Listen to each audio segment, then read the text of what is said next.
La dynastie Vanderbilt était autrefois la famille la plus riche du monde, mais contrairement aux Rothschild et Rockefeller, les Vanderbilt sont aujourd'hui pratiquement inconnus du grand public. Ils ne possèdent pas de grandes entreprises, ne font plus de dons aux associations et aucun gratte-ciel ne porte leur nom. Pourtant, la famille Vanderbilt avait autrefois plus d'argent que le trésor américain lui-même. Leur patriarche, Cornelius Vanderbilt, avait réussi à transformer un capital de départ de 100 dollars en une fortune de plus de 100 millions de dollars. Cela équivaut aujourd'hui à plus de 200 milliards de dollars si l'on tient compte de l'inflation, ce qui fait de lui l'un des personnages historiques les plus riches de tous les temps. Puis, 88 ans seulement après la mort de Cornelius, pas un seul Vanderbilt n'était millionnaire. Aujourd'hui, on s'intéresse à la disparition de la fortune des Vanderbilt, en voyant comment l'une des familles les plus riches du monde a perdu 400 milliards de dollars en moins de 2 siècles. Cornelius Vanderbilt est né à une époque où des industries entières étaient créées. Dans les années 1800, le port de New York était rempli d'hommes naviguant le long de canaux et gagnant de l'argent en transportant des passagers et des marchandises. Cornelius voulait aussi avoir son propre bateau et gagner de l'argent en transportant des passagers et des marchandises. Alors avant son 16e anniversaire, il a passé un accord avec sa mère. Il lui emprunterait 100 dollars, soit l'équivalent d'environ 2300 dollars aujourd'hui, et en échange, il enlèverait toutes les pierres et les mauvaises herbes d'un champ de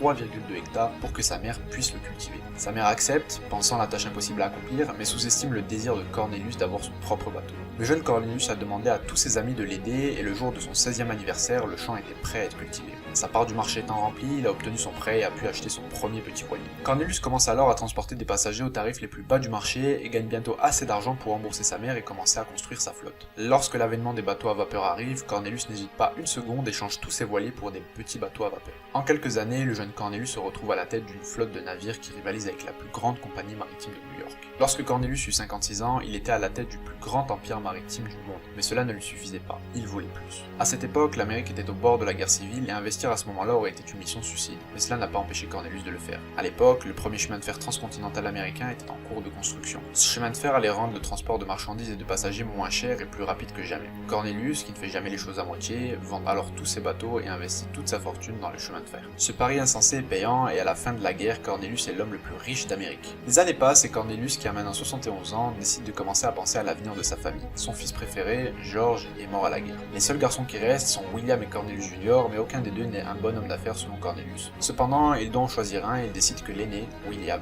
deviendra l'héritier de toute la fortune des Vanderbilt. À 71 ans, Cornelius était peut-être un vieil homme, mais loin de lui l'idée de prendre sa retraite. Lorsque ses concurrents ont commencé à lui prendre ses clients, il est passé à l'offensive. Il a d'abord essayé de négocier avec eux, pour leur faire payer un pourcentage pour chaque passager qu'ils amenaient à New York. Les jeunes hommes d'affaires ont refusé, il était hors de question qu'ils se laissent commander par un si vieil homme. Mais ils avaient sous-estimé jusqu'où Cornelius irait pour écraser ses rivaux. Voyez-vous, Cornelius Vanderbilt possédait le seul pont ferroviaire vers New York. Tous ses concurrents l'utilisaient pour transporter leurs passagers et leurs marchandises. Alors devant l'obstination de ses concurrents, Cornelius a tout simplement décidé de mettre en place un blocus. Désormais, aucun des trains de ses concurrents ne pouvait entrer ou sortir de New York et il perdait des millions de dollars chaque jour. Absolument toutes les compagnies de chemin de fer perdent de l'argent et leurs dirigeants commencent alors à vendre leurs actions à une vitesse record. Ils voulaient retirer leur argent avant que leurs actions ne soient sans valeur. Lorsque la nouvelle du blocus est parvenue à Wall Street, les ventes ont commencé à s'enchaîner et c'est à ce moment-là, alors que tout le monde paniquait, que Cornelius dit à son fils d'acheter autant d'actions que possible. En quelques jours, Cornelius Vanderbilt a pris le contrôle de son plus gros concurrent et a créé la plus grande compagnie ferroviaire d'Amérique. Il régnait désormais en maître sur les chemins de fer. Pour fêter cela, Cornelius fait construire des statues en son honneur et crée une grande gare à New York qu'il appelle Grand Central. Puis, à l'âge de 82 ans, Cornelius est mort. À sa mort, sa fortune s'élevait à 100 millions de dollars, l'équivalent de 200 milliards de dollars aujourd'hui, et la quasi-totalité de cette fortune colossale revint à son fils, William. Avant de mourir, Cornelius Vanderbilt dit à son fils « N'importe quel imbécile peut faire fortune.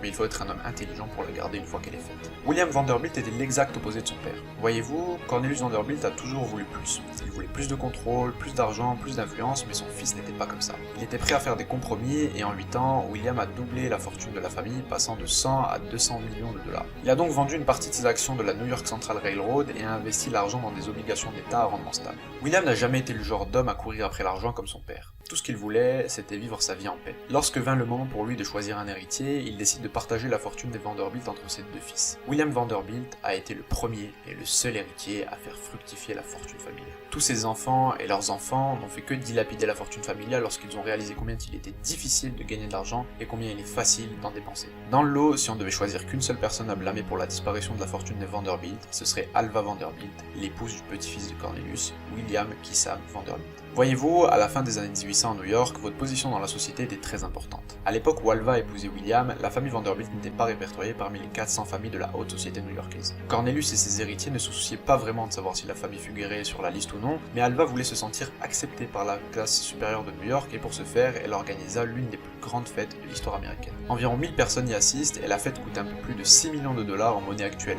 Tout le monde est présent et les Vanderbilt deviennent soudainement le centre de toute l'attention. Mais pour être accepté par la haute société new-yorkaise, ils doivent maintenir ce style de vie, ce qui signifie qu'Alva doit continuer à dépenser de l'argent. Elle se fait construire une immense maison à la campagne, un manoir à New York, et demande à son mari William de lui acheter un yacht de 500 000 dollars portant son nom. Alva s'assure que chaque dollar que les deux frères Vanderbilt pouvaient gagner était rapidement dépensé. Bientôt, toute la famille Vanderbilt devient accro à la dépense et l'argent commence à sortir des coffres à un rythme record. Lorsqu'un enfant Vanderbilt a hérité de 15,5 millions de dollars, il a célébré l'événement en perdant 70 000 dollars sur un seul pari. Ce même petit-fils a dépensé des milliers de dollars en alcool et est mort sans surprise d'une maladie du foie. Les 3e et 4e générations de Vanderbilt ne savaient faire qu'une chose, dépenser. Ils ont acheté des maisons dans toute l'Amérique, voyagé dans le monde entier, mais ont fait tout ce qu'ils pouvaient pour profiter de chaque centime que Cornelius et William Vanderbilt ont travaillé à faire. À la fin de la Seconde Guerre mondiale, les avions et les voitures avaient pris le dessus sur le chemin de fer. La famille Vanderbilt a donc vendu le reste de ses actions du New York Central Railroad, mais au lieu de créer de nouvelles entreprises ou d'investir dans de nouveaux domaines pour faire fructifier leur argent, ils ont dépensé le reste de leur fortune jusqu'au dernier dollar. Lorsque la famille Vanderbilt s'est réunie en 1973, pas un seul de ses membres n'était millionnaire.